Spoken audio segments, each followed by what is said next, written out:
Sejam todos bem-vindos a mais um episódio pelo canal aqui da BucoCast. Estamos nos estúdios em São Paulo. Estou com um amigo, né, que nós já tivemos a oportunidade, né, em congressos, em eventos, de entrevistá-lo. E hoje ele está aqui com a gente para gravar um podcast. É um convidado especial, ele é palestrante e professor, palestrante internacional também, tem a sua graduação pela Unesp de Araraquara, fez mestrado e doutorado na FOP em Piracicaba. Depois foi para a Alemanha estudar, voltou e fez seu pós-doutorado na FOP em Piracicaba. Ele é professor associado na Unesp de Cirurgia e Traumatologia Bucomaxilofacial. Eu estou falando do professor doutor Valfrido Pereira. Cara, o currículo, ele é extenso. Eu resumi aqui, obviamente você vai falar desse currículo, dessa sua formação. Professor, uma honra recebê-lo aqui. Seja bem-vindo ao nosso podcast. Ismael, sou eu que agradeço o convite, todo o carinho sempre, em todos os nossos encontros, a oportunidade de estar conversando sobre cirurgia. Quem gosta de cirurgia, gosta de conversar sobre cirurgia. Então, sempre é um prazer muito grande estar te encontrando, tá falando e assim, eu, como você já disse, eu tô nessa caminhada aí desde que me formei em janeiro de 1995.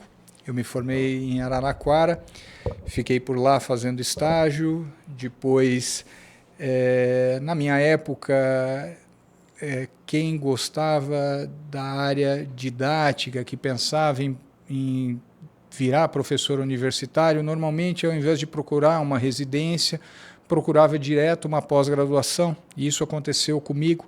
Eu fiz estágio, acabei procurando pelo mestrado. Na época, meu orientador no mestrado lá, o professor Luiz Augusto Passeri. Depois, no doutorado, o professor Mário Gabrielli, que é meu chefe até hoje no serviço lá em Araraquara. Depois tive a oportunidade, como você já disse, de estar na Alemanha pelo IBRA e depois voltando com o professor Márcio de Moraes, um pós-doutorado. E naquela época, então, como eu disse, com o meu título de mestrado era possível registrar como especialista em cirurgia bucomaxilofacial, o que não é hoje mais possível, né? Hoje o único caminho que o aluno de graduação deve procurar para a formação em cirurgia, que é o caminho correto, é um programa de residência, né, reconhecido tanto pelo Colégio Brasileiro de Cirurgia como reconhecido pelo MEC. Então, esse é o caminho da formação do cirurgião bucomaxilo. E, graças a Deus, as coisas evoluem, mudam, né? E isso mudou para melhor. Então, esse é o caminho da formação ideal para um cirurgião bucomaxilo hoje. Antes de nós darmos início aqui às nossas pautas, né? Porque nós fizemos uma pauta variada aqui, o professor navega em várias áreas dentro da especialidade, então a gente vai falar um pouquinho aí de prótese ATM, cirurgia ortognática, enfim, trauma também, a gente se fala muito pouco aqui de trauma e hoje a gente vai ter a oportunidade de poder falar um pouquinho com ele sobre esse assunto. Quero fazer um agradecimento especial à Traumec, que tem apoiado o trabalho da BucoCast, em especial aí o Paulo e o César Caritá, né? Nós estamos colocando aqui o QR Code da Traumec aqui na tela. Você que ainda não conhece o material da Traumec ou você quer fazer o contato, né, direto na fábrica, você aponte seu celular para o QR Code e você vai receber um contato de um dos representantes da Traumec, que tem feito um trabalho não só no mercado nacional, mas internacional também. Traumec, soluções inovadoras para a vida. Você que é um dos speakers da Traumec, né? Um dos nomes que a Traumec tem hoje no Brasil e ministrado cursos aí em diversos estados, né, professor? Sim. Ismael, a minha história com a Traumec é uma história bastante interessante, porque por anos na minha carreira acadêmica eu procurei parcerias com a indústria. Nós, como professores universitários, nós temos muitas ideias de projetos de pesquisas, coisas a serem desenvolvidas, material didático para ser confeccionado, e eu sempre encontrei muita dificuldade em me aproximar, né? Parece que a indústria brasileira não via esse lado educacional como um lado importante. E em 2017 eu tive a oportunidade de me encontrar com o César e com o Paulo, e isso foi uma coisa muito bacana. A gente teve essa oportunidade de iniciar um trabalho muito bacana juntos, e eu acredito, não é questão de acreditar, hoje, usando uma palavra melhor, hoje eu tenho certeza que a Traumec foi a empresa nacional que mais investiu em educação, e com certeza ela vem colhendo, né, os benefícios desse tipo de investimento. A educação continuada é o caminho para melhoria do cirurgião, e a Traumec tem feito isso, e me honra muito fazer parte desse time junto com eles. Nós vamos falar um pouquinho mais na frente sobre os materiais que a Traumec hoje tem desenvolvido no mercado, e principalmente falando sobre tecnologia. Mas antes disso, eu queria que você falasse um pouquinho da sua história dentro da especialidade. Você é filho da Unesp, fez a sua formação lá. Como que a cirurgia entrou na sua vida, professor? Olha, isso é uma coisa muito interessante, porque meu pai é dentista também, e eu pensava quando entrei na universidade, pensava em voltar para São Paulo e trabalhar no consultório com meu pai, quer dizer, quando eu iniciei a faculdade. E, na verdade, a única coisa que eu me encontrei durante o curso de graduação foi a cirurgia. E eu tive uma felicidade na vida muito grande de encontrar professores que foram e são até hoje referências na minha vida. O professor Mário, a professora Marisa, o professor Eduardo, e sempre me deram muito apoio, e assim, eu encontrei o meu espaço dentro da cirurgia. O pai era o quê? O pai fazia qual área? Meu pai é cirurgião clínico geral. Clínico geral. Mas queria que eu fizesse endodontia, tratamento endodôntico, para vir ajudá-lo, porque é uma coisa que ele não fazia, mas realmente era uma coisa que eu não tinha qualquer habilidade, não gostava, não tinha paciência. Eu me encontrei dentro da cirurgia. E isso foi, eu acho que uma coisa muito importante na vida da gente é a gente ter a sorte de encontrar as pessoas certas, né? Que nos direcionam no caminho certo e nos impulsionam para o lado correto, porque às vezes a gente encontra pessoas que acabam nos impulsionando para um lado que não é tão bom, né? Eu tive essa felicidade de encontrar as pessoas certas e me guiarem para o lado correto, e o lado que, assim, às vezes, quando o indivíduo está começando a especialidade, encontra alguém que fala assim: meu, por que você vai fazer uma residência, perder tempo? Faz um curso de especialização, vai pegar seu título e vai fazer isso. E não é o caminho mais fácil, mas não é o melhor caminho.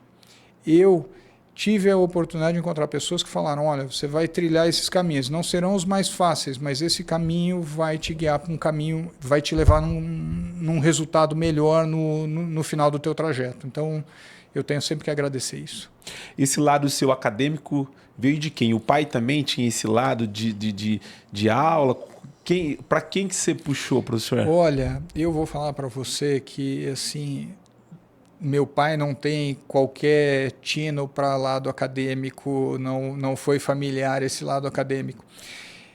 Eu tive a oportunidade de, logo no início do meu estágio, ainda na graduação no meu estágio fora da graduação, acompanhar muito o professor Mário Gabrielli. E o professor Mário Gabrielli é um entusiasta do ensino. E isso foi me criando uma vontade, eu fui ficando encantado com aquilo. Depois eu tive a sorte novamente de encontrar com o professor Luiz Passeri, e o professor Luiz Passeri também um entusiasta da educação, do ensinar, da forma de se comunicar durante as aulas, e essas pessoas realmente criaram em mim uma vontade muito grande. Lógico, outros professores ao longo da graduação, de outras áreas, mas foram exemplos de dentro de curso de graduação e pós-graduação que me incentivaram a ir para esse lado. E foram como eu disse, bons exemplos da minha vida que ainda estão presentes até hoje. E está dando aula já faz quantos anos, professor? 25 anos esse ano. Na mesma universidade ou na não? Mesma universidade. Na mesma universidade. Na mesma universidade. E depois da entrada da Traumec, uma possibilidade, né? Eu faço parte da O, eu faço parte do IBRA, mas junto ao ETIC eu tive uma possibilidade de conhecer muitos colegas em várias regiões do Brasil e até na América Latina e ministrar cursos sobre diversos assuntos, trauma, cirurgia ortognática, reconstrução protética da articulação, o meu dia a dia de cirurgia. Isso é gratificante demais, né? Porque não há uma forma melhor de aprender do que ensinando. Né? Quando você ensina, a pessoa te questiona, você tem a necessidade de estudar um pouco mais, aprender um pouco mais sobre aquele assunto, correr atrás de dúvidas que ficaram, que você não conseguiu responder a contento. Então, isso é uma coisa que não acaba, né? Sim. E assim, é aquela história, quanto mais você estuda, mais você sabe que você menos sabe. Então, isso é uma constante. Você falava da sua formação. Na época que você fez a cirurgia, era residência ou era especialização? Não, na época que eu fiz cirurgia, Araraquara já possuía um curso de residência. Mas, até mesmo por orientação do professor Mário na época, ele falou, olha, você gosta da carreira acadêmica, vá buscar a pós-graduação. A seguir, existiam poucos cursos de residência no Brasil, não é a mesma quantidade que tinha hoje, mas tinha, e tinha também as especializações, como sempre tiveram, né? É que hoje as coisas multiplicaram em números impressionantes. Tanto os números de residência quanto o número de especialização. Mas na época era possível você fazer uma pós-graduação, obter o seu título de mestrado, pegar o seu título de mestrado, levar no Conselho Federal de Odontologia e reconhecer o seu título de cirurgião bucomaxilo e trabalhar na atividade. Na época também a pós-graduação era diferente. Hoje a pós-graduação é voltada simplesmente a uma produção científica. Na época da minha pós-graduação, as pós-graduações eram como se fossem atividade científica junto com uma residência. Então, a gente tinha plantão, atividade hospitalar, tinha toda essa parte junto. Então, você acabava tendo um treinamento em cirurgia hospitalar junto com a pós-graduação. Hoje, como que você vê esse modelo de especialização que a gente vê que está crescendo, né? E a gente tem um formato residência, inclusive o presidente, né, o ex-presidente do Colégio Brasileiro esteve aqui, o Adriano Germano, né, como vice-presidente, e a gente falava muito sobre isso, né? Como que o futuro da especialidade hoje, com inúmeras especializações, e pelo que o presidente estava falando, fora da proposta da formação do aluno, né, indicado pelo colégio. Uhum. O grande problema da especialização é não permitir ao aluno que entra para fazer o curso um tempo dentro do curso suficiente para ter um aprendizado mínimo para se dedicar à atividade depois de formado. Hoje um curso de residência ele tem no mínimo, né, as registradas 8.680 horas. Nós temos cursos aí de especialização de 2.000 horas. Né? Então, não é o modelo.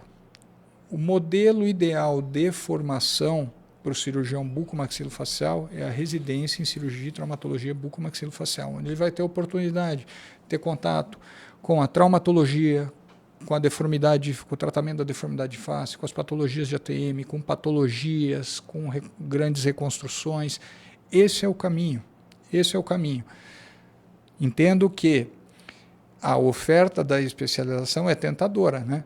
O indivíduo ir uma vez por semana, poucos dias, continuar trabalhando, tocar a vida dele, mas às vezes e cada vez menos pagando menos por elas, porque aumenta o número de cursos, diminui o valor da mensalidade, porque tem que haver uma competição. Então, assim, cada vez se cobram menos para oferecer esse tipo de curso. Mas, assim, infelizmente, não é o caminho. O caminho correto dentro da especialidade é a residência em cirurgia e traumatologia bucomaxilofacial.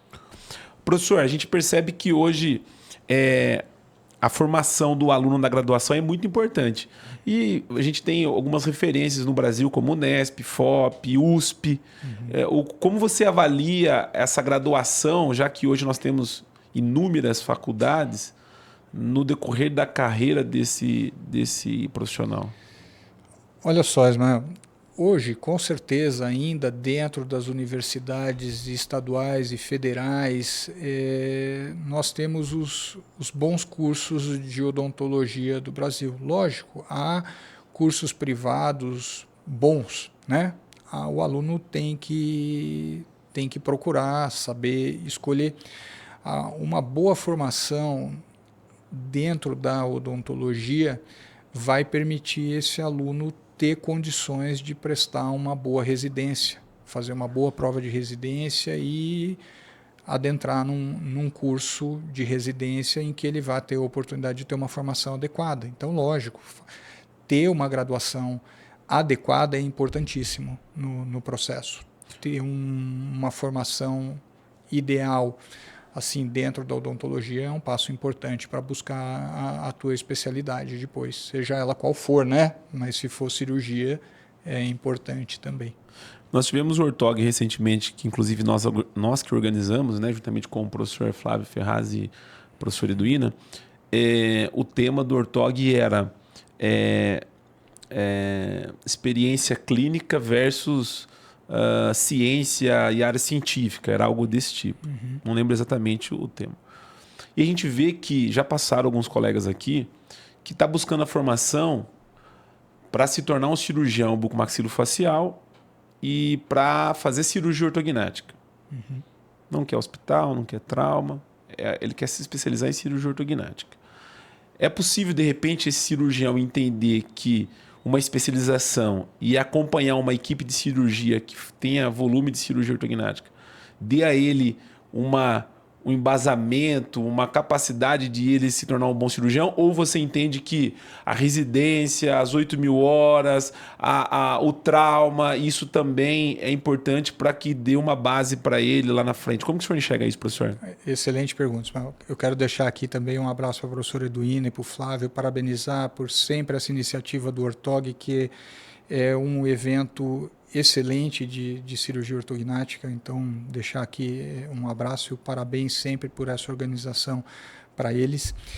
E essa pergunta, realmente, eu te respondo falando que não existe um cirurgião de cirurgia única. Não existe um cirurgião de cirurgia ortognática.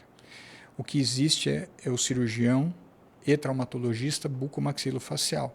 Esse cirurgião faz também cirurgia ortognática. Se durante a vida dele levar ele para esse caminho de ele fazer mais ortognática que o resto, às vezes são escolhas e às vezes são o caminho que a vida nos leva. Mas, na formação do indivíduo, não há um indivíduo que se forma somente para uma área da especialidade. Tá? O indivíduo tem que se especializar na maior gama possível de procedimentos da especialidade. Porque, volto a dizer, não existe cirurgião de procedimento único, não existe cirurgião ortognata, existe cirurgião bucomaxilofacial, tá? Que também fará ortognática. Então, ele tem que estar treinado para outras coisas. O treinamento em traumatologia fornece ao estudante, ao residente, uma formação muito grande e complexa com relação a outras especialidades médicas, a outros sistemas do paciente, e isso depois esse aluno vai trazer para a vida clínica dele. Então, assim, essa vivência do atender trauma durante a residência é muito importante para ele construir. Por exemplo, o paciente tem um trauma grave, está na UTI, tem diversos problemas. Essa troca de experiência entre residentes permite esse residente estudar, correr atrás de assuntos que depois ele vai receber um paciente de ortognática que tem algum problema de saúde grave, tudo, em que ele já teve uma vivência disso, porque ele teve um paciente de trauma que teve problemas parecidos. Então, assim, essa vivência da traumatologia enriquece muito a formação do aluno. Então, assim, não existe uma formação que não passe pela especialidade, de forma geral. Falando sobre a questão da formação, professor, como você vê essa balança da ciência com a prática clínica, né? Já que hoje a gente tem profissionais que têm uma carreira mais aprofundada na questão da ciência, nos estudos, e você tem aquele cirurgião que ele se dedicou mais à parte prática, aquela coisa clínica do dia a dia, a experiência. Como você dosar isso, já que são dois pilares importantes, né? Sim. Uma coisa interessante de discutir aqui, Ismael, é que assim, existe o profissional que faz ciência, né? E existe o profissional que utiliza da ciência para fazer o dia a dia dele, a clínica dele. Então, acho que todos nós, cirurgiões bucomaxilofaciais, nós somos aquele indivíduo que utilizamos da ciência na nossa prática clínica, né? Eu ou alguns outros professores universitários, nós temos que desenvolver alguma coisa científica dentro das universidades, né? Mas é importante que a nossa prática clínica esteja baseada em evidência científica, tá? O que acontece hoje, que eu vejo, e eu sei que eu estou num podcast, que eu estou discutindo mídia social, e eu acho que a mídia social ela é importante num ponto, mas ela acabou criando alguns fenômenos, que são alguns profissionais que acabam se utilizando do talento dele em se comunicar e dissipar informações que, por vezes, não estão baseadas em ciência. E isso acaba encontrando um público. E, às vezes, esse público jovem, que hoje consome mais o Instagram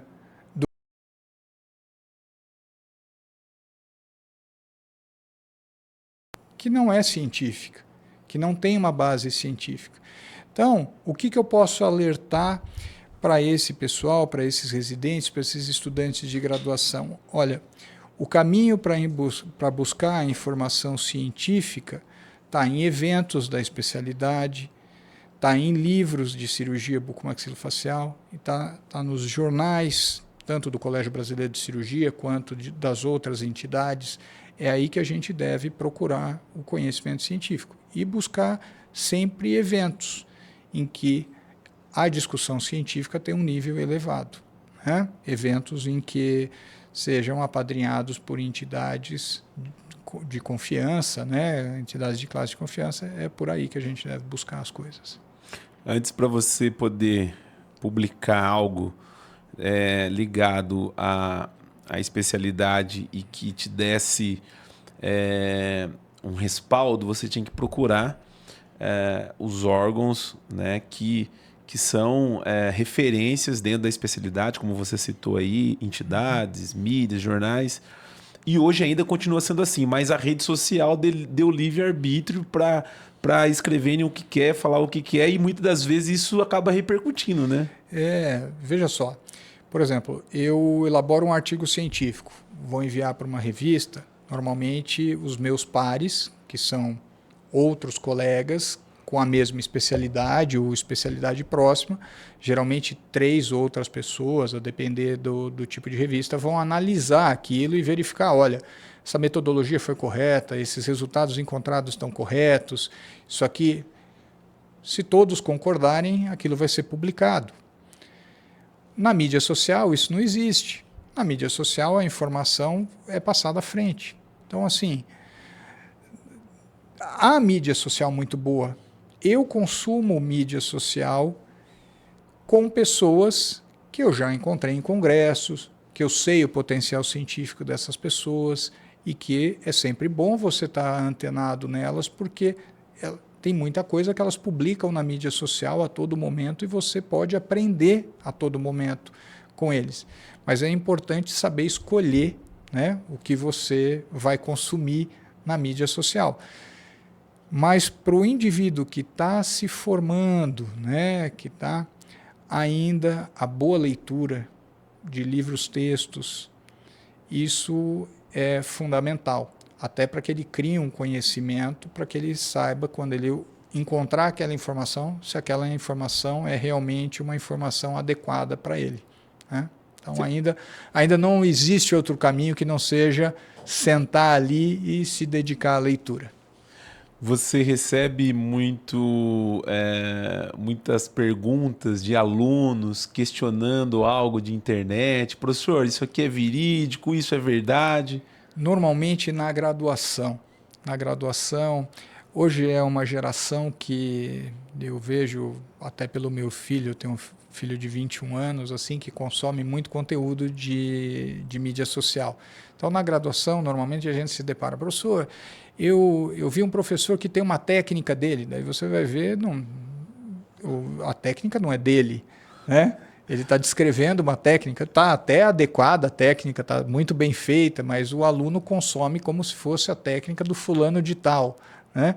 Então, assim, essas coisas são muito importantes de você estar também conversando com o aluno e dizendo para ele, olha, se você despender um tempo lendo, gastando o seu tempo entendendo, lendo livros, textos, jornais e se aprofundando mais do assunto, essa informação estaria na sua cabeça de forma diferente, né? Não é o problema da mídia social, é como você está entendendo isso aqui. Então também tem esses dois lados que a gente precisa ficar sempre atento aí.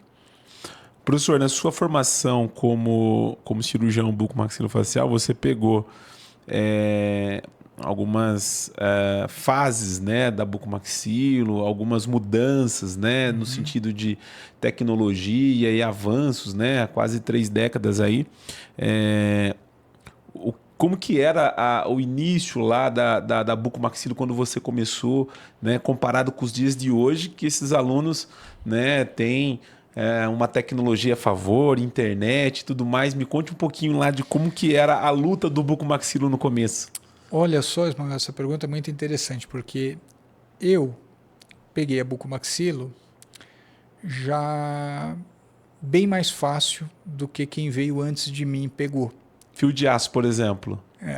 Porque até do ponto de vista de legislação, então assim, não só do ponto de vista técnico, as pessoas que vieram antes de mim abriram espaços muito grandes na especialidade, que eu vejo por vezes jovens hoje, bucomaxilo, falando assim, olha, o que nós estamos fazendo pela especialidade, a história é cíclica, né? A história é cíclica. As pessoas se esquecem de ver o passado, como era e onde elas estão hoje. Então, assim, lógico, muitas coisas melhoraram demais. Por exemplo, não ter que trabalhar com fio de aço. Por exemplo, imagina fazer uma fratura panfacial com fio de aço. Chegou a fazer? Era impossível. Mas você chegou? Você não pegou, né? Não peguei. Eu já peguei placas e parafusos. Bem o começo das placas, né? Placas aqui nacionais, muito difícil de usar no começo, né? Mas haviam coisas que eram impossíveis de serem feitas na especialidade da forma que é hoje. Por exemplo, você pensar hoje em fazer uma cirurgia ortognática sem planejamento virtual. Não tem por que você fazer isso. O planejamento virtual veio para substituir qualquer tipo de planejamento que já existiu em cirurgia ortognática, né? Há ferramentas, por exemplo, que não tem por que deixar de você usar na prática cirúrgica. Por exemplo, um motor ultrassônico, um piezo. Não tem por que você não ter essa ferramenta à disposição numa segmentação de maxila, por exemplo. Que assim, as facilidades que essa tecnologia nos trouxe, né? Então, assim, mas a gente tem que lembrar que haviam cirurgiões que fizeram isso sem esses instrumentos e nos permitiram chegar aonde nós chegamos, né? E isso, às vezes, é esquecido dentro da especialidade. Até do ponto de vista de pessoas que trilharam um caminho para permitir que hoje a gente tenha um campo aberto dentro dos hospitais e não tenha determinados problemas para trabalhar, né? Que também foram criados por essas pessoas que vieram bem antes de mim, viu? Hoje você tem, dentro da especialidade aí, um bucomaxilo que se fala muito em cirurgia ortognática, né? Cirurgias de ATM, que é o que a gente, assim, convive, né? Hoje com as cirurgias estética da face e tal. E tem as outras áreas que está mais dentro do hospital, né? Que são a área de trauma, enfim, doenças que o cirurgião de clínica não chega para ele normalmente, né? Eu queria que você falasse um pouquinho dentro das áreas que você navega, qual área que você se identifica mais? Porque eu sei que você tem aí uma variedade de atuação, mas eu sei que tem um lado, uma área que talvez você tenha um pouco mais de apreço. Qual que é, professor? Olha, atualmente, lógico, é uma área muito pequena, é um número de pacientes muito pequenos dentro da cirurgia bucomaxilofacial, os pacientes que têm a necessidade de cirurgias abertas da articulação temporomandibular, né? Principalmente, e aí se a gente for para os pacientes que necessitam de reconstrução protética da articulação temporomandibular, esse número diminui demais, né? Porque são indicações muito restritas que necessitam de reconstrução. Mas isso é um campo que vem me atraindo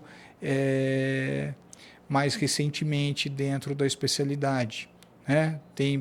Tem sido meu foco de estudo, eu tenho gostado de ler.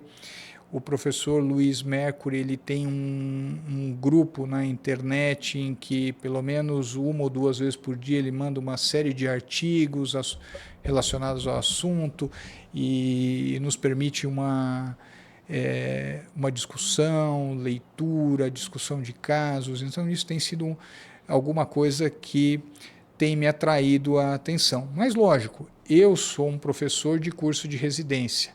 A minha rotina clínica com os meus residentes é a traumatologia, a deformidade dentofacial, reconstruções ósseas voltadas à implantodontia, as patologias. Essa é a minha rotina, né?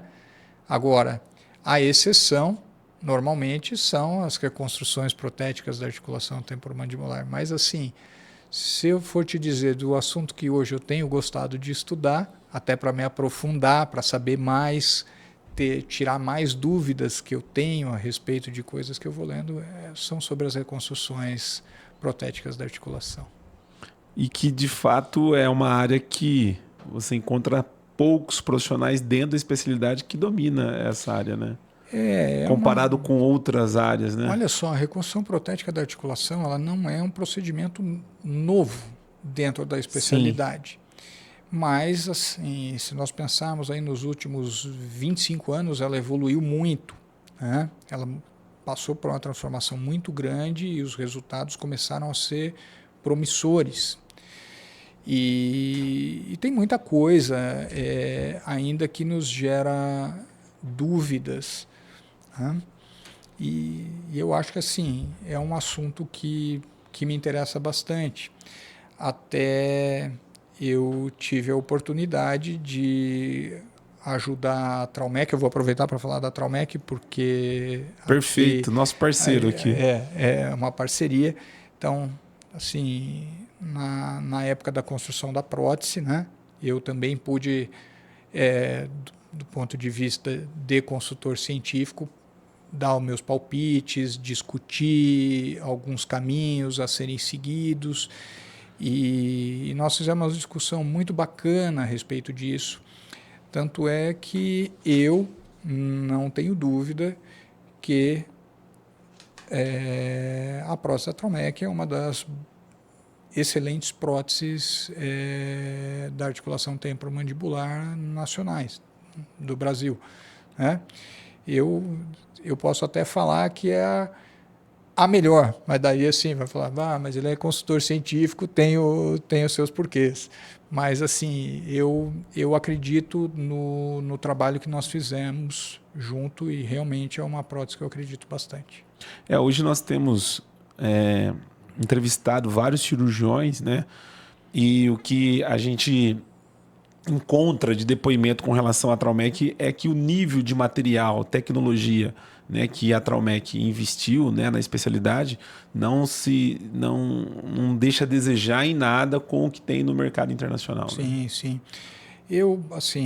Ismael, eu tenho certeza que a Traumec está entre as maiores empresas nacionais de material de cirurgia bucomaxilo. Realmente, eles investem em tecnologia, eles investem em consultorias científicas para deixar os materiais adequados, alinhados com a necessidade dos casos para que eles são propostos.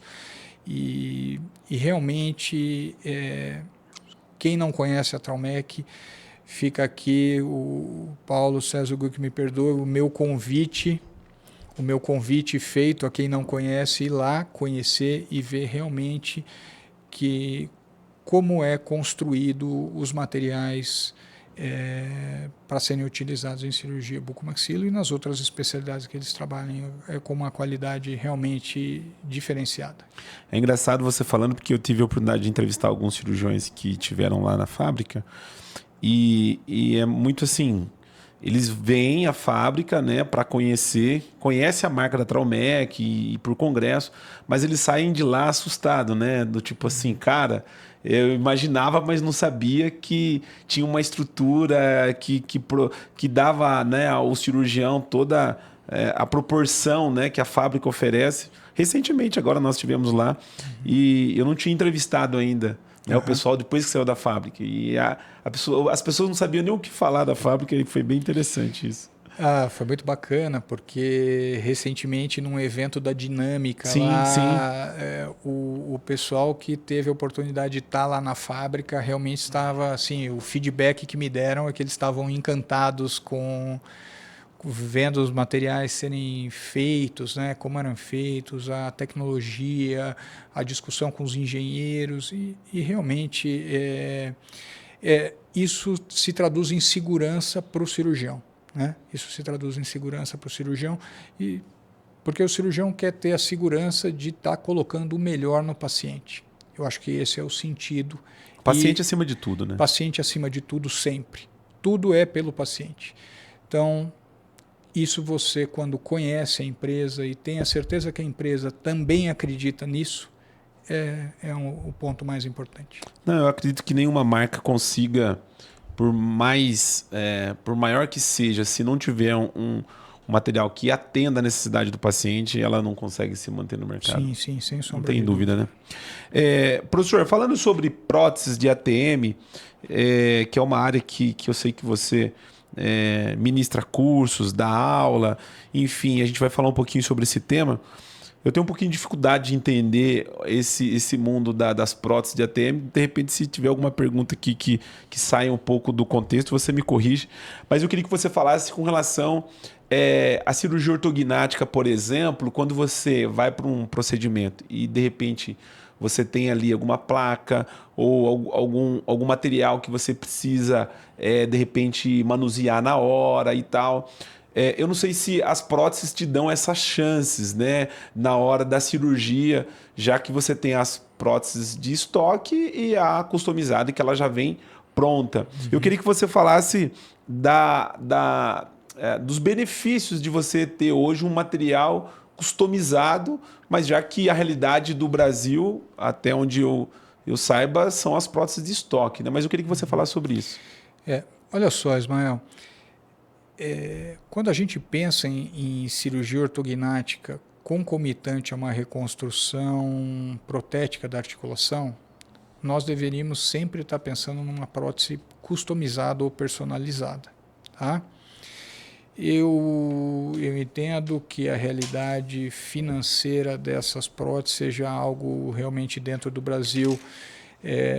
Nós estamos falando de um custo alto, né? mas realmente as próteses de estoque elas não foram desenvolvidas para esse tipo de substituição protética associada à cirurgia ortognática. Por quê? O professor Mercury vai mostrar num artigo dele que quando você utiliza uma prótese de estoque associando uma cirurgia ortognática, você tem que meio que adaptar o paciente à prótese.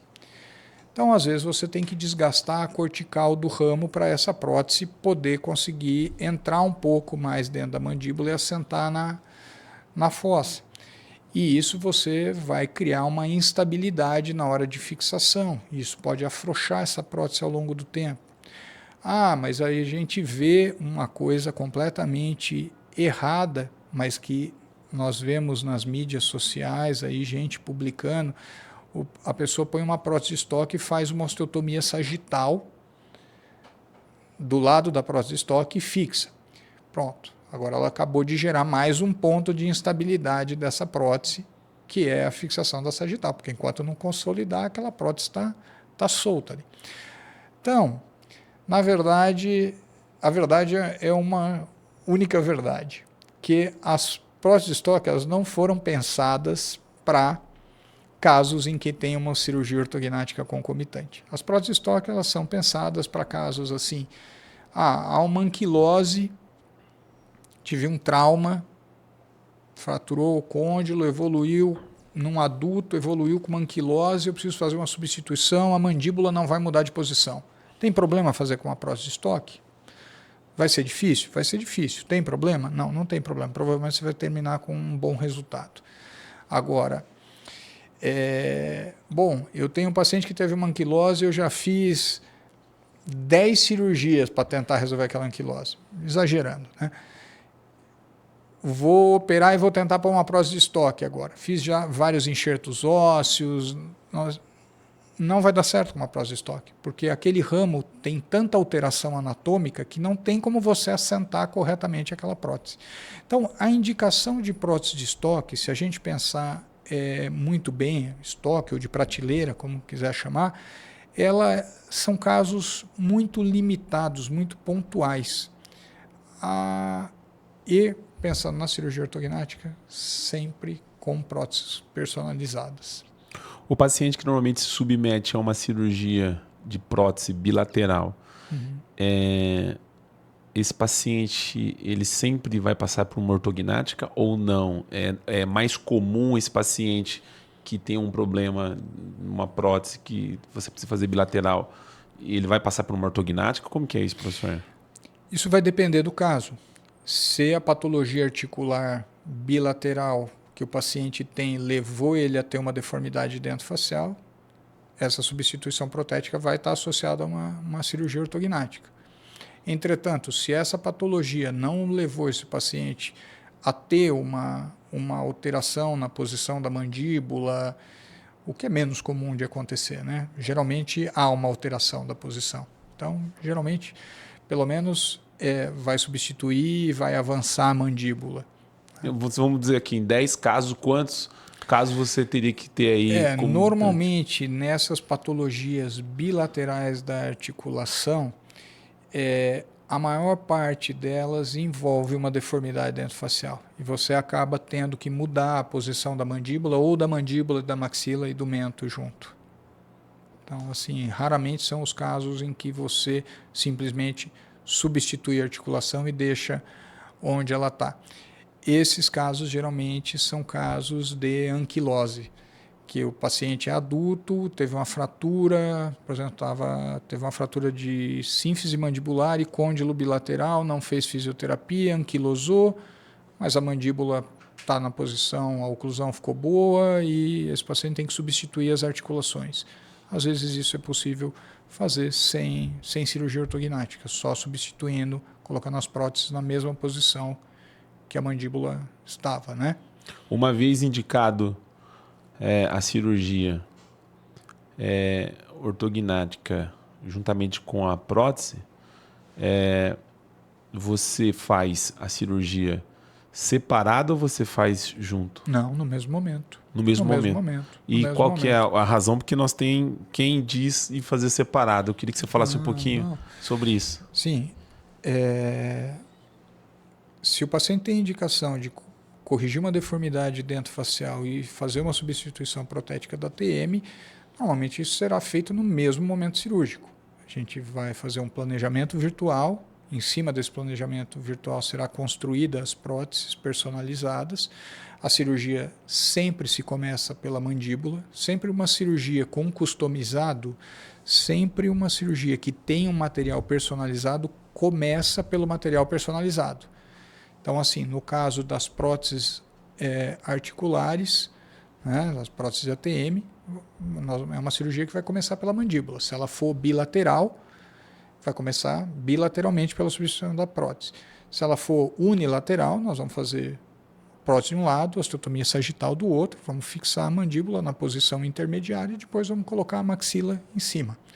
Mas sempre no mesmo tempo. Até mesmo se o paciente tem uma anquilose, é possível, com muito mais dificuldade em casos de anquilose, mas é possível fazer no mesmo tempo cirúrgico. Os colegas que defendem em 2 tempos cirúrgicos, normalmente qual que é a razão, doutor? Há casos que, assim, em casos de anquilose, às vezes, se opta por remover primeiro a anquilose e depois fazer a cirurgia de substituição protética e ortognática daí no mesmo momento, mas se faz em 2 cirurgias. Agora, eu não consigo entender o porquê se faria primeiro uma cirurgia de prótese e depois uma ortognática. Não tem sentido. Eu acho que o único caso que eu pensaria assim, aqui agora, em que você poderia dividir em 2 etapas, eu tenho um paciente com uma anquilose, uma deformidade dentofacial. Eu acho que vai ser muito difícil colocar essa prótese personalizada no mesmo momento da cirurgia ortognática, então eu opto primeiro por remover a anquilose, coloco uns blocos de silicone lá, suturo, fecho, aguardo um tempo, o paciente agora abrindo a boca, eu consigo preparo ortodôntico, eu consigo escaneamentos adequados dos dentes, tudo, e aí sim preparo ele para uma cirurgia ortognática num segundo momento com a colocação das próteses. O pós-operatório desse paciente que faz as 2 cirurgias ao mesmo tempo, né, ATM e ortognática, ele é o mesmo pós-operatório do paciente que só faz a ortognática, do seu ponto de vista? Toda vez que você tem um número maior de procedimentos, você soma assim, uma leve piora no pós-operatório, na recuperação. Mas assim, nada que seja algo tão ruim para o paciente que não seja possível de suportar, né? Nós temos aí lá na Faculdade de Odontologia de Araraquara, lá no nosso serviço, nós temos uma quantidade muito grande de pacientes que submeteram a cirurgia ortognática com prótese bilateral, com resultados aí de 10 anos, 8 anos, 6 anos de pós-operatório e assim, com resultados bastante satisfatórios. O que você enxerga de maior evolução em relação às próteses de ATM nesses últimos anos, professor? Não. Sem sombra de dúvida, as próteses ao longo dos anos elas melhoraram demais, Ismael.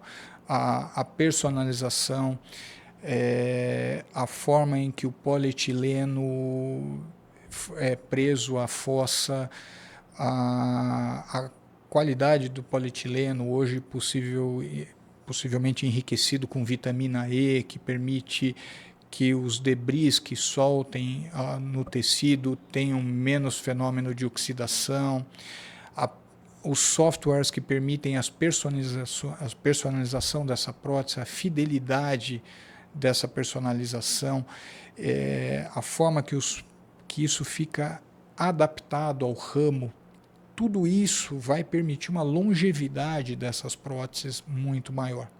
Há estudos de ensaios mecânicos que mostram que é muito diferente eu utilizar a fixação dos parafusos do ramo numa prótese personalizada e numa prótese de estoque. A quantidade de estresse que acontece ao redor da cabeça do parafuso é muito maior numa prótese de estoque do que numa prótese personalizada. Então isso significa a longevidade da prótese. É uma prótese que vai durar muito mais. E essa tecnologia que hoje é utilizada nessas próteses nos permite isso. Longevidade da prótese. Nós temos aí prótese vivendo 30 anos. Né?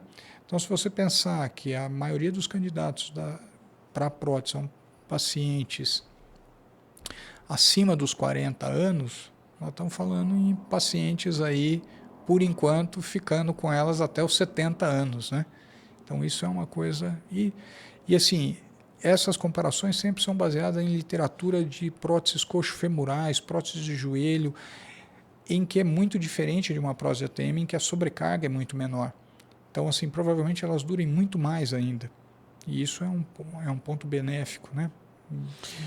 Professor, eu queria falar sobre a aula que o professor Valfrido Pereira gravou aqui para o canal da Bucocast Academy. Então, você pode também assistir essa aula. Nós vamos estar divulgando aqui quando ela vai ser liberada para os alunos que nos acompanham aí de graduação, enfim, os cirurgiões que queiram assistir essa aula.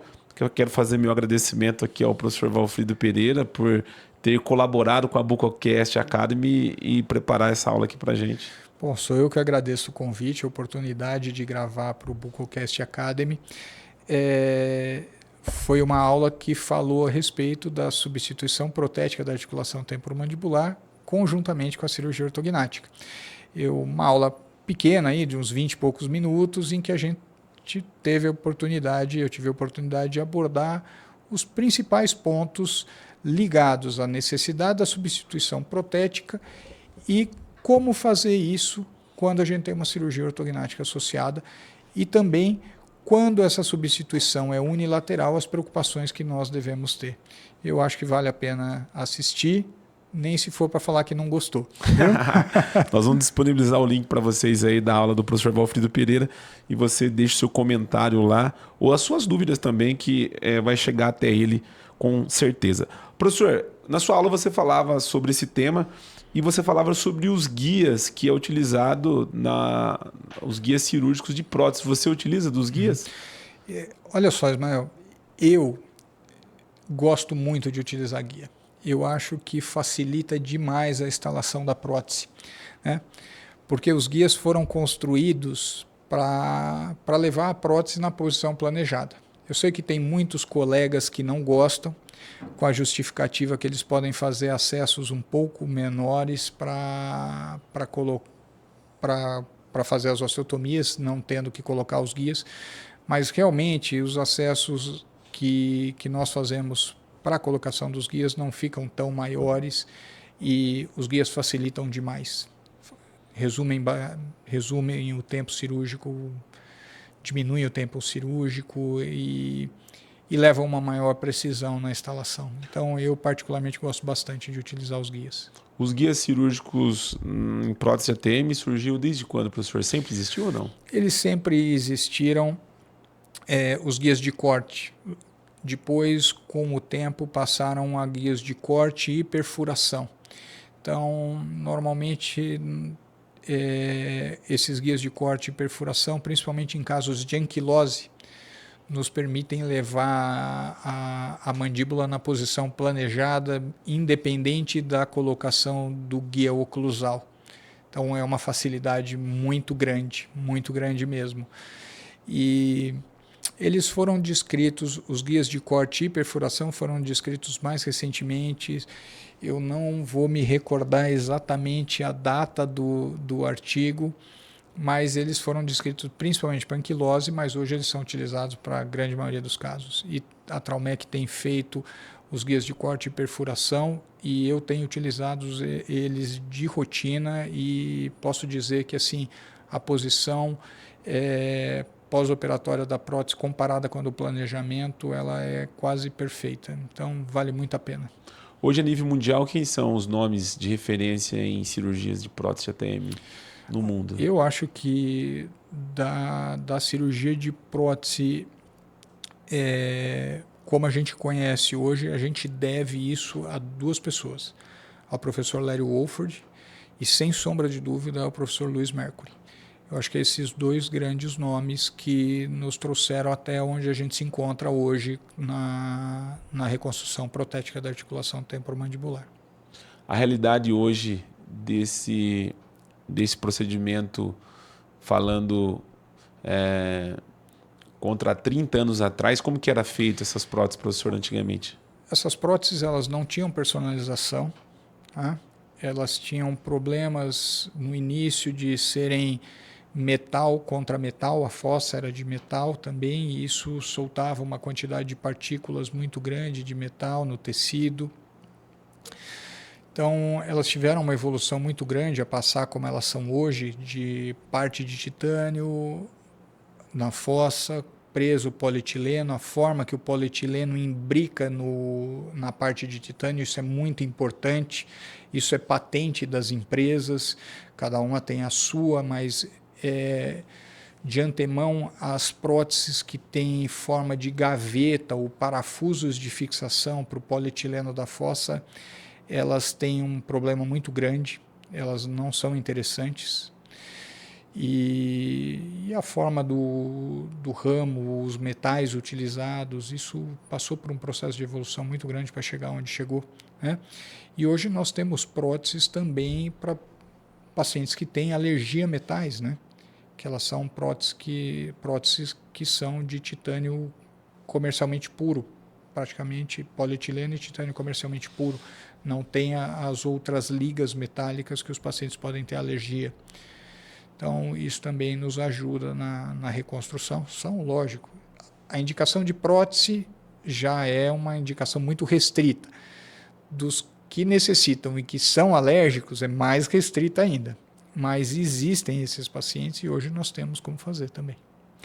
Quando você fala de próteses de estoque, qual que é o maior desafio dessas próteses, já que você não tem uma personalização, às vezes o paciente já é um reop e aí a operadora não autorizou de repente esse material adequado. Qual que é o desafio do cirurgião com esses? O desafio é adaptar essa prótese. O desafio é adaptar essa prótese ao paciente, né?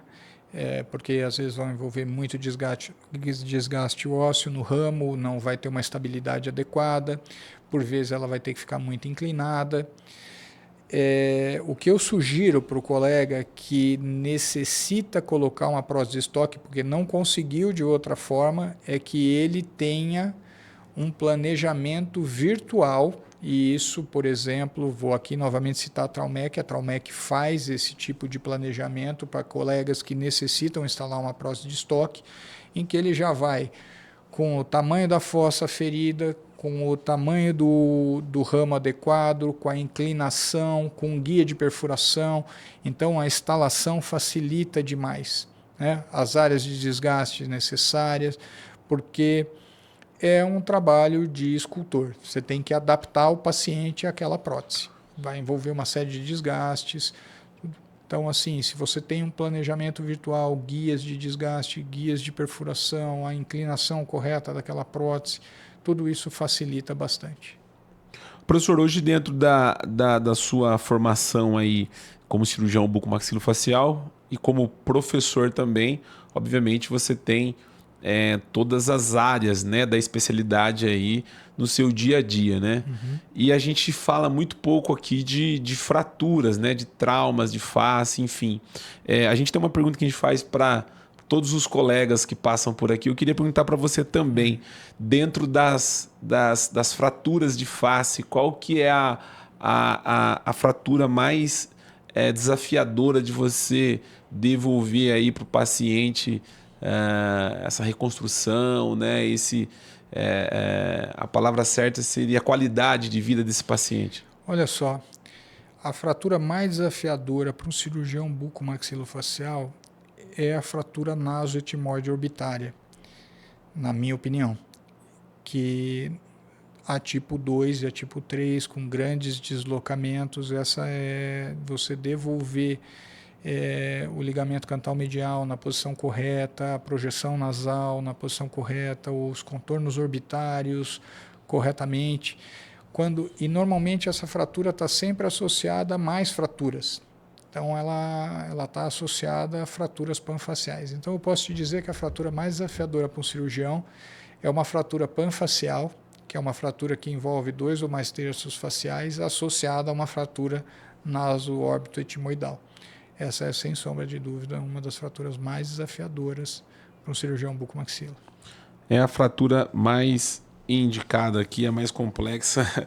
Até hoje, perguntado aqui para todos os colegas, acho que teve alguém que não colocou ela em primeiro lugar, mas ela provavelmente porque não trata. Porque quando tratar, vai colocar. Vai saber o quanto é difícil. Vai saber quanto é difícil. Você já teve, assim, alguma experiência fora do comum, né, diante de situações assim com paciente com fratura de face ou de acidente? Alguma que você consiga... O paciente de trauma, Ismael, a gente sempre explica para os residentes que o paciente de trauma ele é uma caixinha de surpresa. E cada dia ela pode abrir de um jeito diferente. Então, o paciente de trauma, de trauma grave, ele é um paciente que ele tem trauma em outras regiões. Ele descompensa e você faz parte daquela equipe que trata desse paciente, né?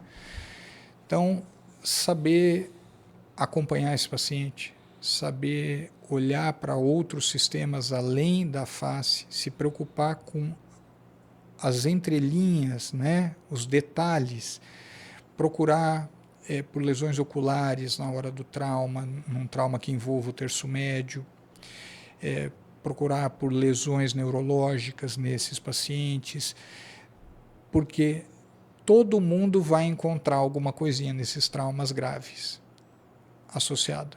E se você deixar passar batido, às vezes você vai ter algum dissabor. Tá? Então, isso é uma coisa muito importante. Saber lidar, se comunicar com as demais especialidades médicas e estar atento, às vezes, para mais do que a sua especialidade. Você fala assim, mas eu olhei lá, o paciente tem uma fratura de terço médio da face. Você viu a acuidade visual, você viu a mobilidade ocular, você viu se esse paciente tem fístula licórica, você viu as pupilas desse paciente, como é que estavam? Viu? Ótimo. Está tudo bem? Ok, vamos olhar de novo amanhã, vamos olhar depois da manhã, vamos ver como isso evolui. Que às vezes o paciente faz um hematoma intracraniano e você é o primeiro a observar. E você tem que comunicar ao pessoal da neuro. Que às vezes o paciente ficou internado para você, porque de imediato ele não tinha nada da neurologia. Então, assim, isso é muito importante. E isso é uma coisa que a gente briga com os residentes. Os residentes, assim, com certeza nos acham chatos de repetir,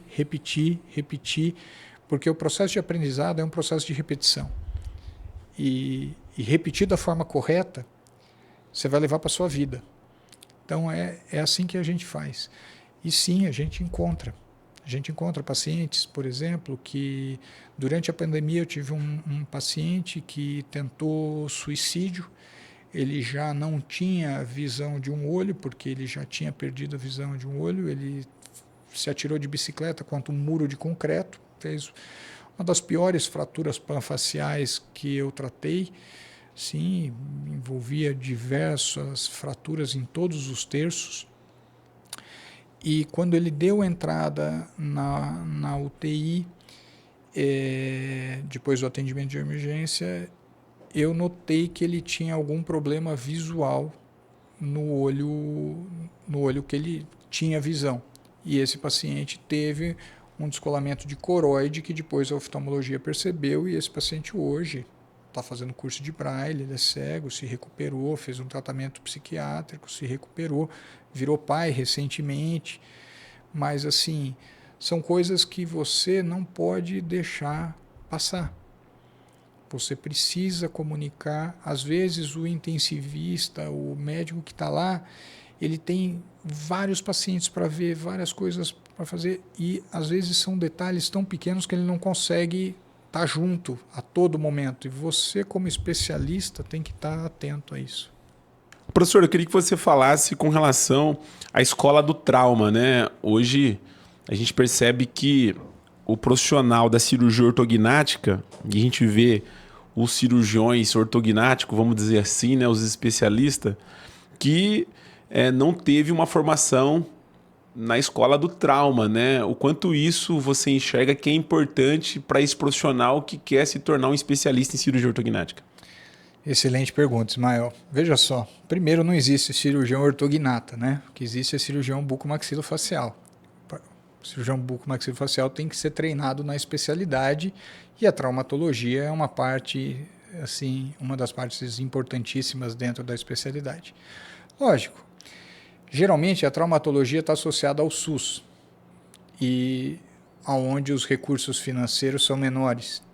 A cirurgia ortognática está associada a um paciente eletivo que procura no consultório, geralmente pagando ou fazendo dentro de convênios, desde que os cirurgiões sejam credenciados, né, recebem ou pelo convênio ou do paciente, mas então isso envolve um lado financeiro que atrai bastante, né, com certeza dentro da especialidade, mas não há como separar o treinamento de trauma dos demais treinamentos.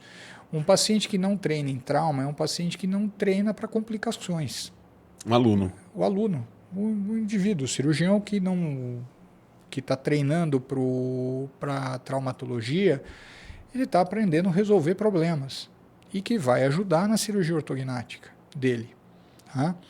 Então, assim, não existe um treinamento em que o indivíduo treine somente um tipo de cirurgia.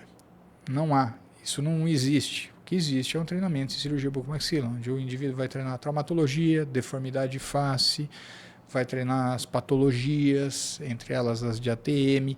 Isso é uma formação completa de um cirurgião. Depois, se ao longo da carreira dele ele fosse dedicar só à cirurgia ortognática, isso é uma outra história.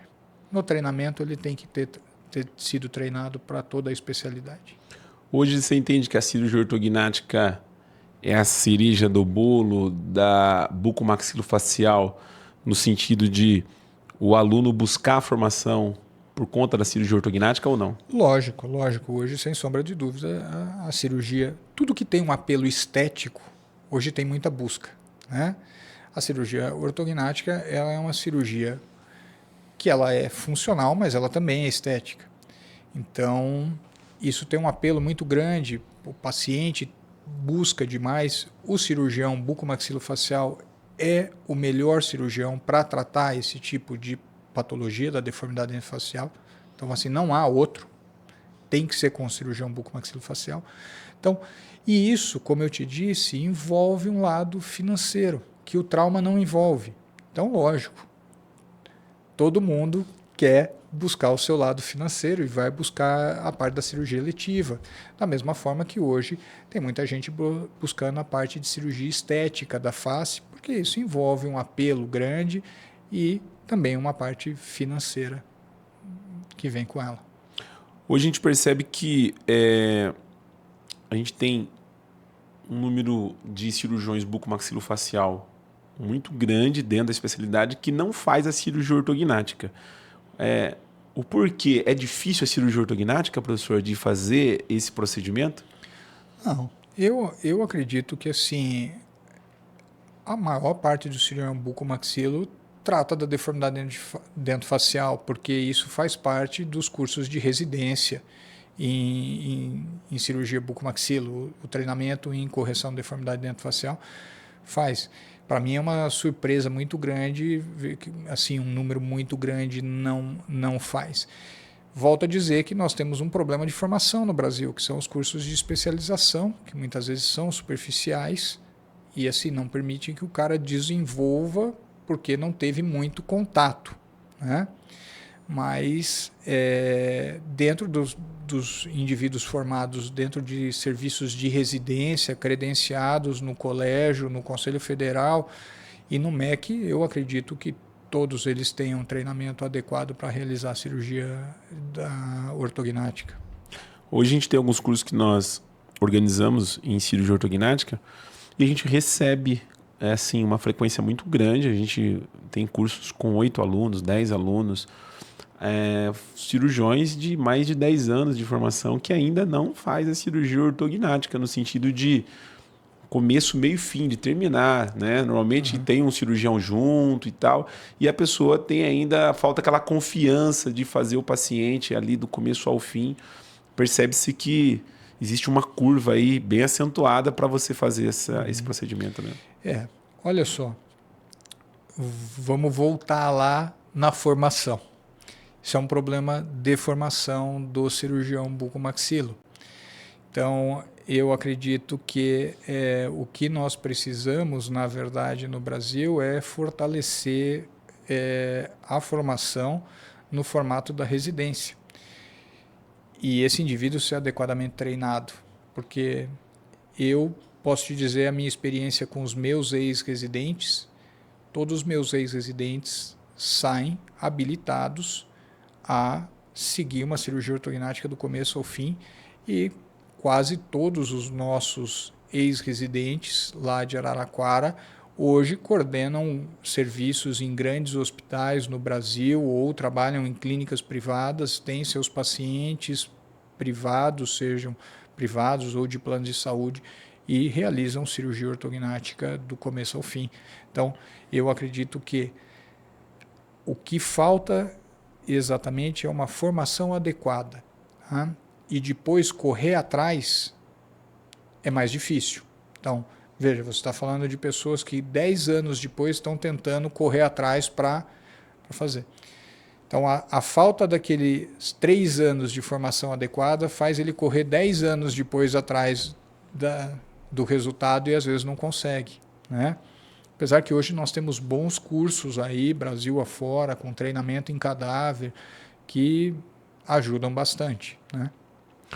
Ainda essa realidade sua, da sua residência, no meu ponto de vista aqui, não é a realidade de uma grande maioria dos bucomaxilo, porque a gente vê muitos colegas que vendem a cirurgia ortognática, mas não faz. Sempre tem alguém que acaba assumindo aí normalmente a cirurgia. Isso é muito comum, pelo menos por onde eu tenho visto. Eu acredito, porque hoje a gente vê nas mídias sociais pessoas oferecendo o planejamento em cirurgia ortognática e o acompanhamento para a cirurgia, né? Então, quer dizer, essa realidade existe. Mas realmente é uma deficiência na formação do indivíduo. E acho assim, se a pessoa teve essa deficiência na formação, o que ela tem que fazer é correr atrás, fazendo cursos de atualização, mas realmente você vai fazer um número grande de cursos de atualização e não vai suprir uma formação inadequada. Então, o ideal para os jovens que estão iniciando é mirar na formação adequada.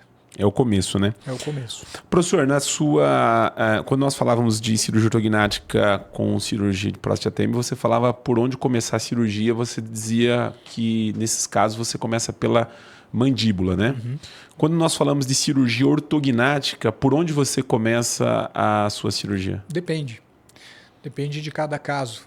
Eu gosto muito de um artigo do professor Ellis, que ele nos mostra determinadas situações e quando é imperativo começar pela mandíbula. Por exemplo, se eu tenho uma diferença muito grande entre a relação central e a habitual do paciente, sem sombra de dúvida, eu vou começar pela mandíbula. Se eu tenho um splint intermediário muito alto, eu devo em relação a começar pela maxila, então eu devo inverter, devo começar pela mandíbula. Então, há situações que começar pela mandíbula é muito mais fácil. E há situações em que começar pela maxila vai ter o mesmo resultado. Geralmente, se eu começo pela maxila, eu acerto mais a posição do incisivo central superior, tanto no sentido antero-posterior quanto vertical. Se eu começo pela mandíbula, eu tenho a tendência de acertar mais a posição do ponto B. Então, veja, sempre eu vou perder em algum cantinho, né? Então, depende de cada caso. Hoje a gente tem cirurgiões que só começam exclusivamente por um caminho, né? Eu sempre começo, já fiz essa pergunta para vários cirurgiões, e eu sempre começo por esse lado. Eu sempre começo, e esse depende, são poucas pessoas que... Sempre e nunca não existe em biologia. Primeiro que sempre e nunca são duas palavras que não combinam com qualquer área de saúde, qualquer área biológica. Mas se alguém começa sempre por algum lugar, eu só entendo uma situação, preferência pessoal. A pessoa tem preferência em fazer desse jeito, porque indicação não existe nem sempre nem nunca. Quando você fala em cirurgia ortognática, você está falando em excesso vertical de maxila, paciente classe 2, classe 3, paciente assimétrico e o paciente com apneia obstrutiva do sono. São as indicações, né? Entre essas indicações, qual desses casos é mais complexo de você tratar com a cirurgia ortognática, no seu ponto de vista? As assimetrias, as grandes classe 2, elas são sempre mais desafiadoras, né? O paciente de apneia, porque exige grandes avanços também, né? Grandes rotações anti-horárias. Lembrando que o paciente de apneia é uma doença multifatorial, né? Então, a cirurgia ortognática pode ser uma forma de tratar esse paciente, desde que bem estudado no pré-operatório, né? Uma boa sonoendoscopia, uma avaliação de quanto é possível ganhar uma via aérea com aquele avanço, se a doença está limitada àquela área da base da língua ou se existem outros lugares que também precisam ser tratados. Então isso é bastante importante no paciente de apneia. Mas sem sombra de dúvida, os casos mais desafiadores são as assimetrias, por causa das assimetrias de tecido mole também. A gente consegue hoje, com planejamento virtual e com uma boa técnica cirúrgica, colocar o osso exatamente onde a gente precisa, mas às vezes o tecido mole é mais difícil, né? E os pacientes classe 2, principalmente as mulheres do sexo feminino, em função de grandes rotações, às vezes envolverem reabsorções condilares no pós-operatório. Então, esses são os casos mais desafiadores que eu vejo. O aluno que está buscando a formação em cirurgia ortognática, pensando em avançar ou recuar, né? Um procedimento que você vai ter grandes avanços ou recuo, o que é mais difícil? Você avançar, recuar? Qual que é a maior dificuldade aí na ortognática, respondendo para o aluno, por exemplo? Veja só, recuar a maxila, às vezes, é muito difícil, né? Dependendo da quantidade, o quanto você precisa. Avançar a mandíbula um bom tanto, às vezes também é muito difícil. Então, assim, depende da indicação. Mas, geralmente, a mandíbula, quanto menos recuo você fizer, melhor é para a via aérea, né? Sim. E a maxila, quanto menos para trás ela for ou precisar ir, melhor é para você, né? Porque às vezes é difícil. Você hoje, falando sobre a questão,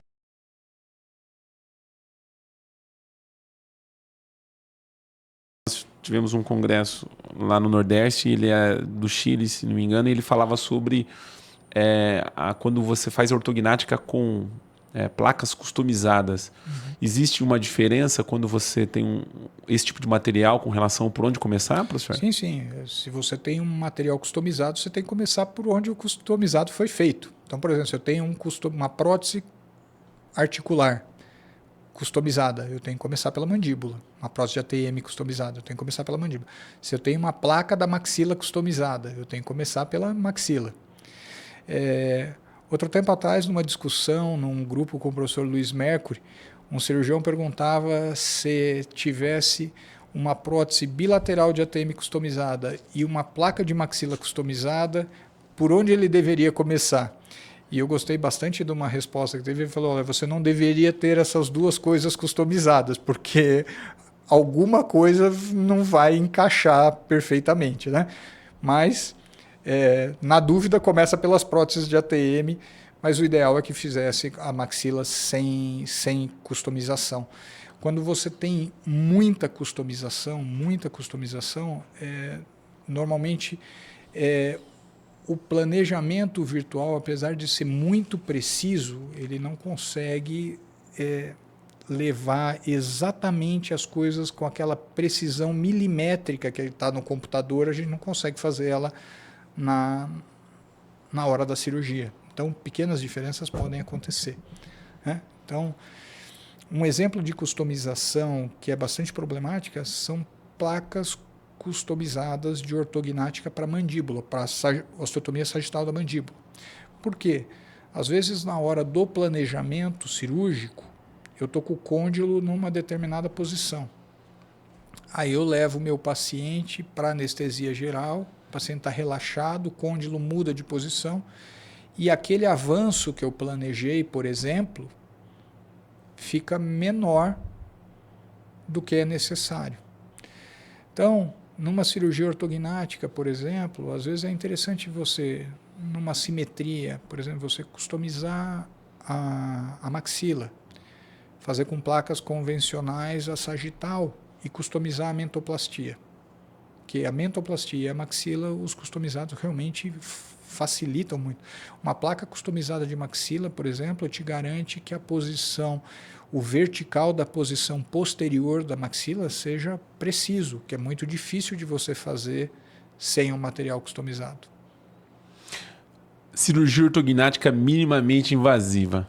A gente sabe que hoje, pelo menos aqui no nosso podcast aqui, como os nossos entrevistados são mais cirurgiões raiz, então eu tenho recebido poucos colegas que usam da técnica.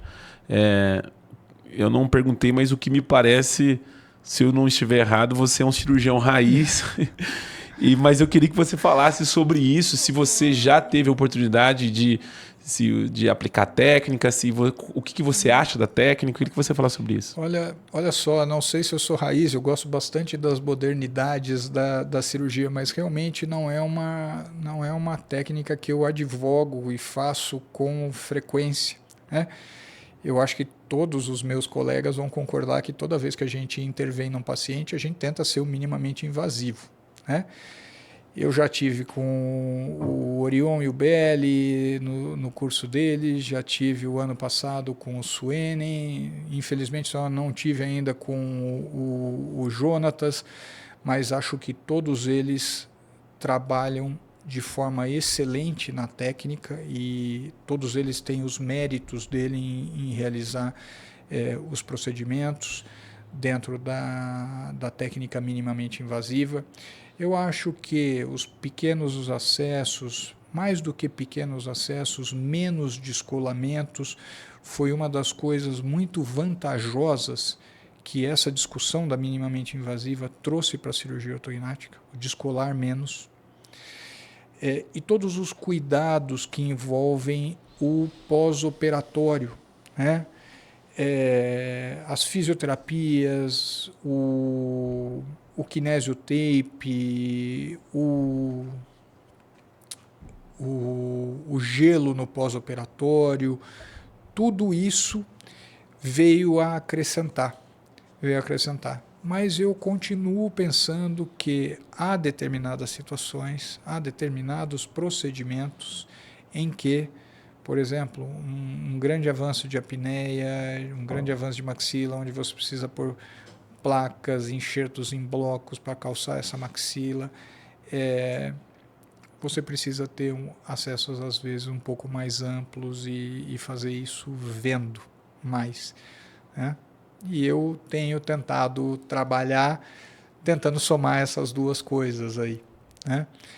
Nem tanto lá, nem tanto aqui, mas realmente eu admiro esses profissionais que trabalham com a técnica aí, porque tem mostrado resultados muito, muito interessantes.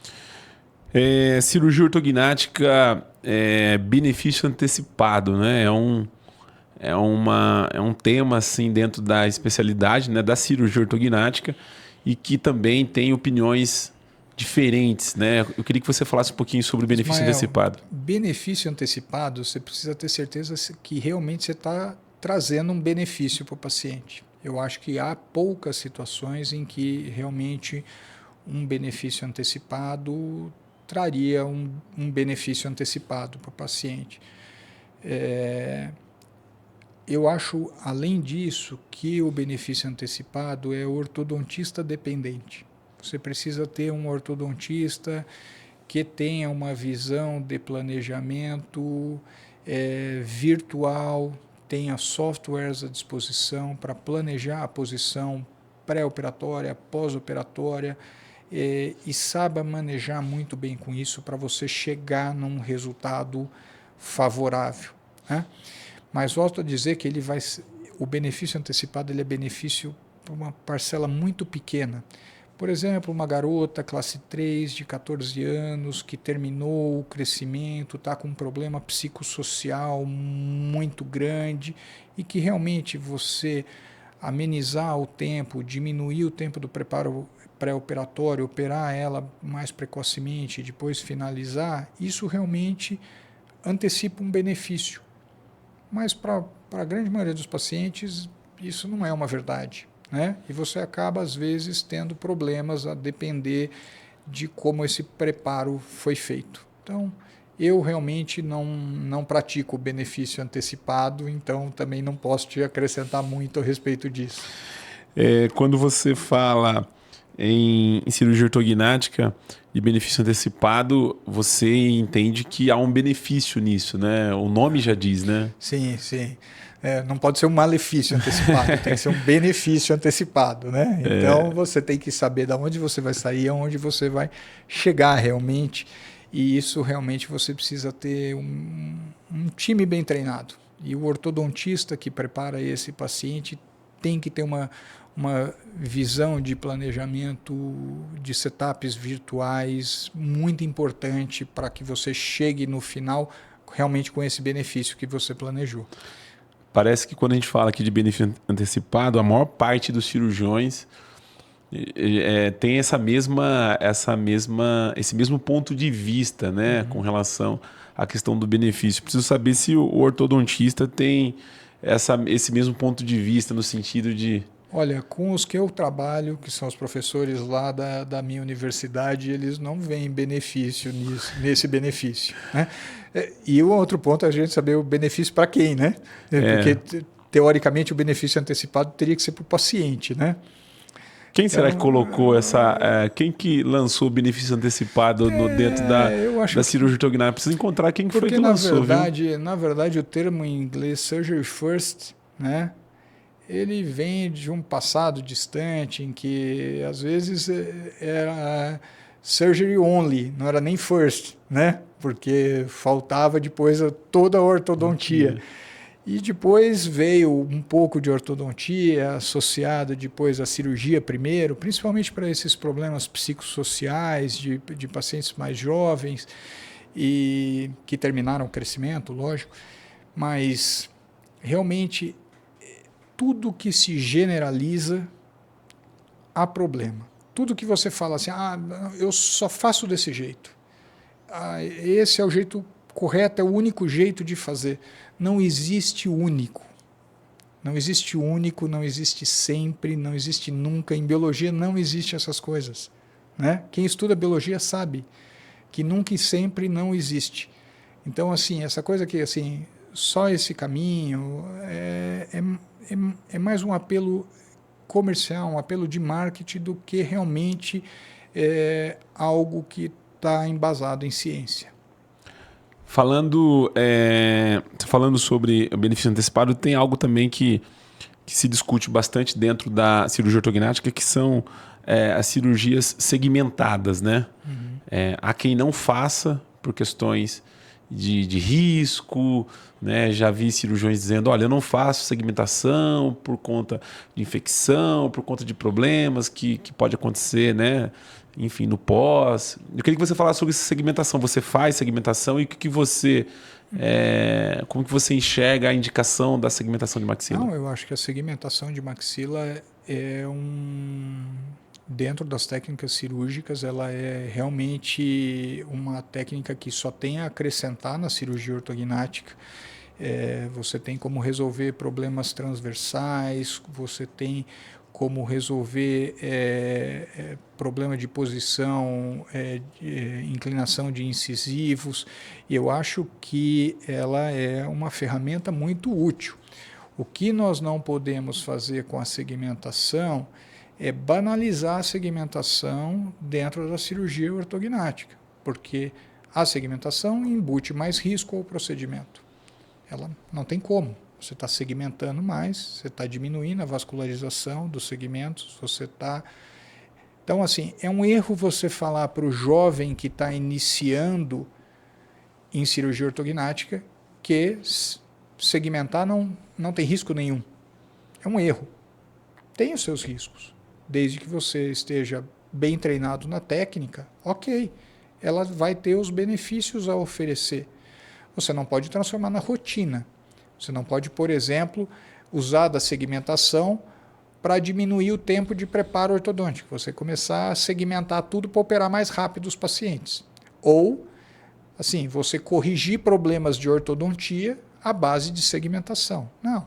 Eu acho que assim, quando você indica bem o caso, ele tem necessidade de segmentação, ok, segmentar é uma ferramenta muito importante e útil e segura. Quem indica a segmentação, o ortodontista ou é o cirurgião? Em conjunto, geralmente você combina com o ortodontista, às vezes não tem a possibilidade de nivelamento do arco, você tem problemas com inclinação de incisivos e na discussão do preparo ortodôntico você acaba discutindo isso com o ortodontista e o paciente é preparado. Na sua carreira você operou mais 2, 3? O que você mais operou em cirurgia ortognática? 2, 3, assimetria ao longo da vida. Não tem, você não tem contabilizado o que você mais operou? Não. Assim, por muito tempo nós tivemos um atendimento SUS no departamento e nós tínhamos todo tipo de paciente. Hoje a gente ainda tem ortognática pelo SUS, mas não pelo CDFACE mais. Mas nós tínhamos uma frequência de pacientes de todo tipo, classe 2, classe 3, assimetria, com todo tipo de patologia condilar. Então, nós tivemos uma quantidade de pacientes, eu tive uma quantidade de pacientes boa aí. Tá? Hoje os pacientes procuram mais pelo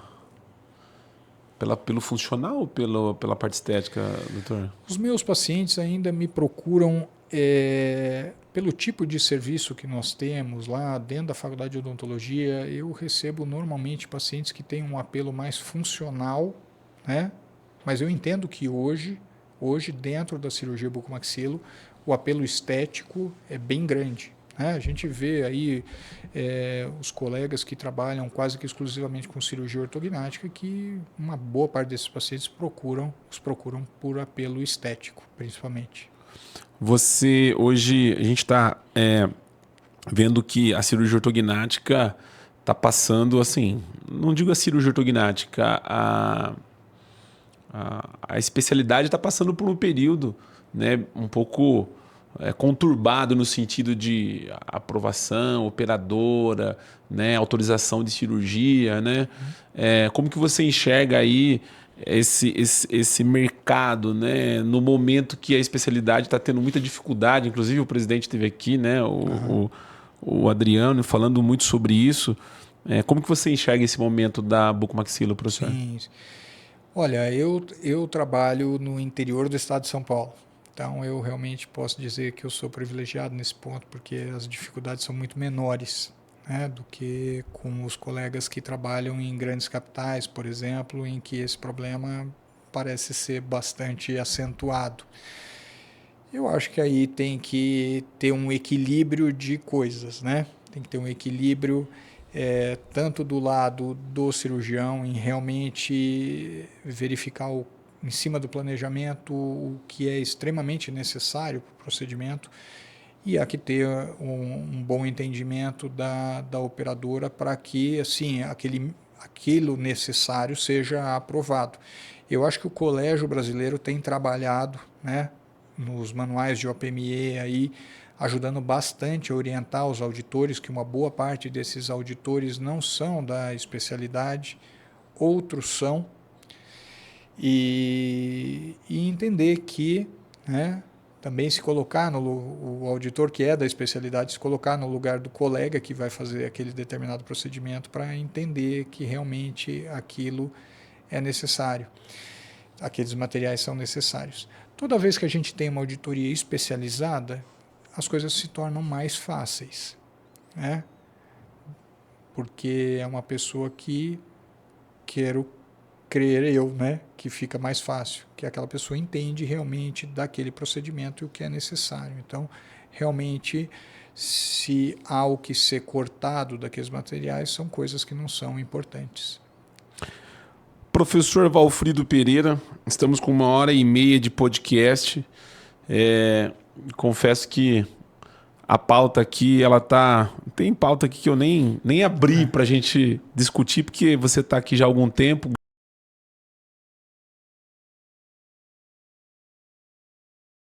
Agradeço demais a sua participação aqui no nosso podcast. Antes de finalizar ainda, vou fazer a você mais uma pergunta, mas desde já quero agradecer a sua participação aqui. Obrigado. Sou eu que agradeço, Ismael, a possibilidade de estar aqui no Bucocast hoje. Eu já te enrolei bastante, né, para vir aqui e quero agradecer toda a paciência e de manter o convite para eu vir até aqui hoje. Aí foi um prazer poder passar essas horas aqui gravando tanto a aula quanto conversando um pouquinho da especialidade de cirurgia, que é a nossa vida, né? A minha de fazer, a sua de entrevistar, e isso é muito bom. A gente tem que fazer um podcast com o professor Valfrido ao vivo, viu, Jorge? Porque aí a gente manda, a galera entra aí para participar e começa a mandar as perguntas para ele. Aí as perguntas que eu não tenho coragem de fazer, os alunos fazem, os colegas cirurgião fazem. Sim, e daí a gente põe aqueles veda-texto assim na resposta. Professor, eu queria que você falasse para essa câmera aqui, na verdade não é uma pergunta, mas eu queria que você deixasse aí para a gente uma mensagem, né? Hoje nossos alunos de graduação que nos acompanham, residentes e cirurgiões também, não só do Brasil, mas fora. Queria que você deixasse uma mensagem aí para esse aluno ou para esse cirurgião que está buscando a formação, né, que está passando aí pela curva, né, de aprendizado e, obviamente, buscando sucesso dentro da especialidade. Então, eu vou dividir essa mensagem em 3 partes. A primeira parte vão para os alunos de graduação que estão procurando a formação em cirurgia bucomaxilo.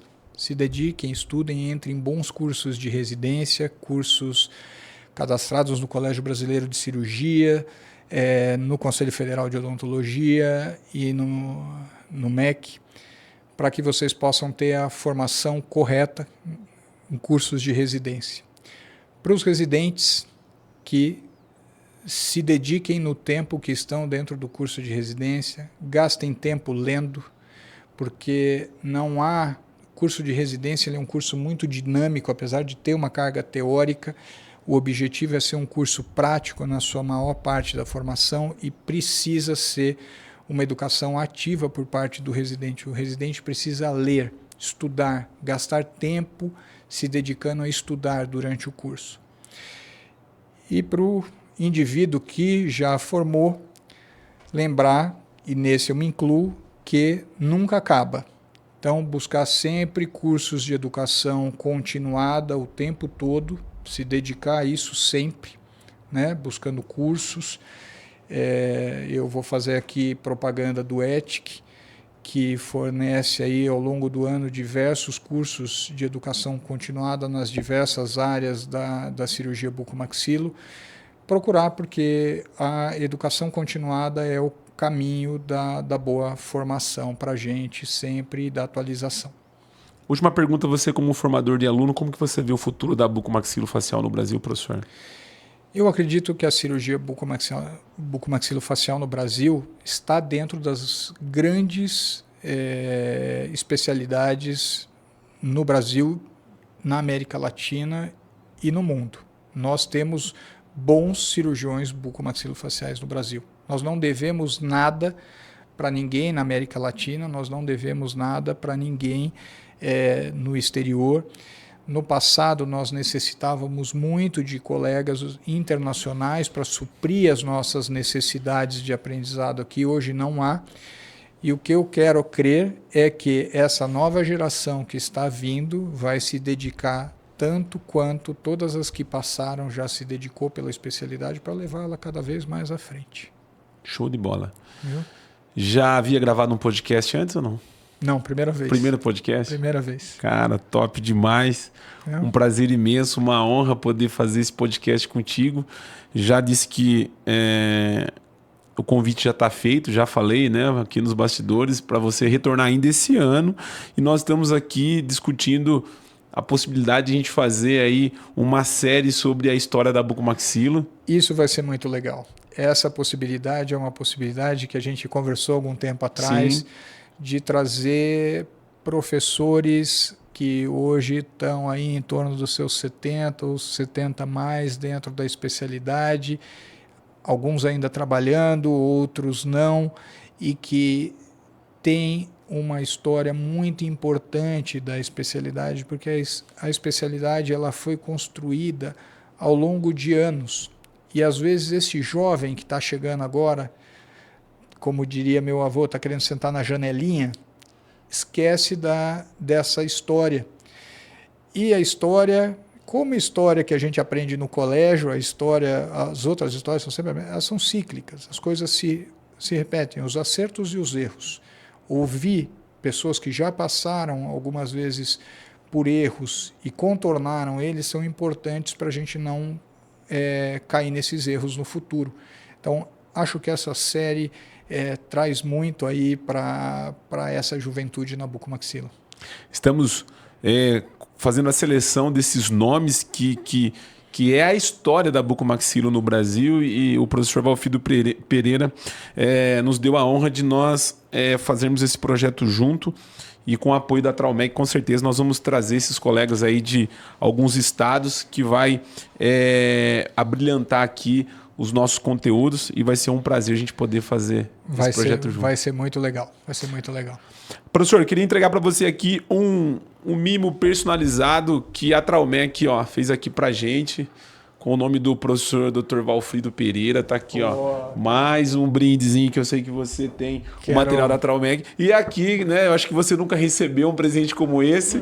Tá aqui, mas esse obrigado. É 2025, viu? Obrigado, esse obrigado. Aí tá atualizado. Eu sei que você tem os materiais da Traumec, mas eu acho que o de 2025 ainda não, porque você chegou... Você tá indo de férias, né? Tá voltando agora. Mas esse crânio eu não tinha. Você não tinha isso daí, né? Olha, quero te agradecer. Eu vou falar que o César não teria me dado se não fosse por intermédio seu. Brincadeira.